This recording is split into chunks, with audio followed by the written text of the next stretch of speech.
Where are you headed? 133rd and 7th. Harlem. Business. You're kidding, right? I can't have business in Harlem. Should you? I learned the subway system. I can find my way down there. It's not down. It's up, and I'd hate to see you lose all of this. Oh.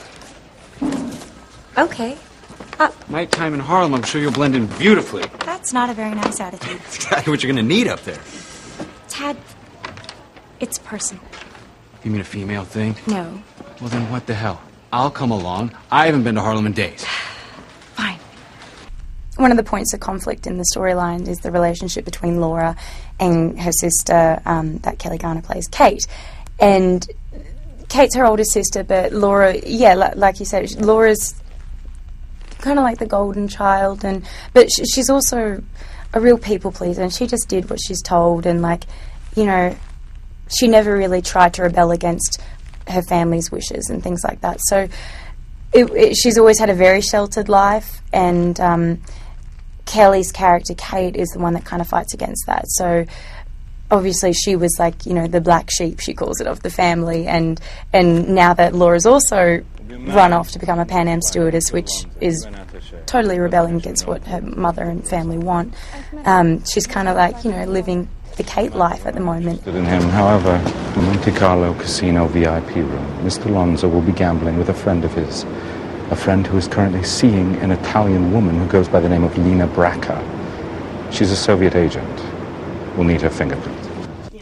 Laura's certainly ignorant to the whole espionage aspect at this stage. I don't know when or if they're going to... I'm sure at some point she has to find out, because that would just be a really good storyline.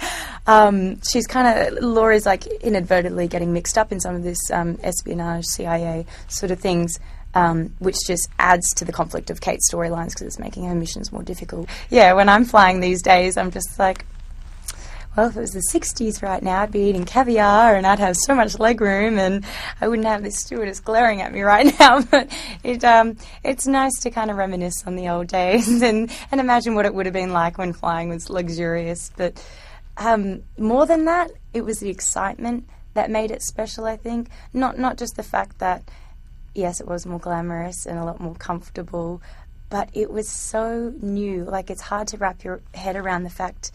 Back then, if someone's like, oh, we're going to fly in the air in a big metal bus thing that has wings, that just sounds crazy. That's like someone saying to us these days, oh, we're just going to take a trip to the moon, if you're cool with that. People are getting on board, and they've never done this. They've never been in the air like this. It's mind-boggling for them and exciting, and that's why they dress so beautifully. And also because it was the time period, and social expectations were different.